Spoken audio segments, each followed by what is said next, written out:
حضرت عیسیٰ علیہ السلام کا کربلا سے عبور کرنا۔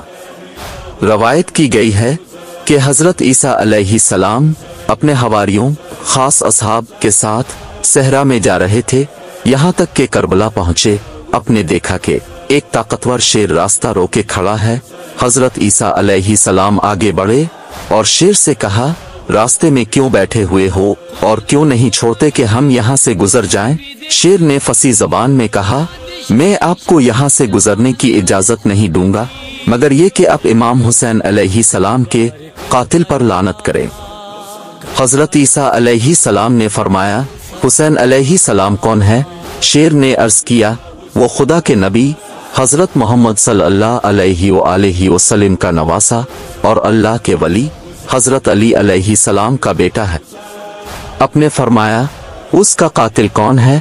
شیر نے کہا، اس کا قاتل وہ شخص ہے کہ تمام وحشی حیوانات، حشرات اور درندے مخصوصاً عاشورہ کے دن اس پر لعنت بھیجتے۔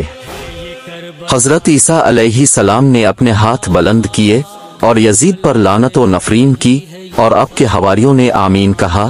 اس کے بعد شیر نے راستہ چھوڑ دیا اور آپ اپنے حواریوں کے ہمراہ وہاں سے چل پڑے۔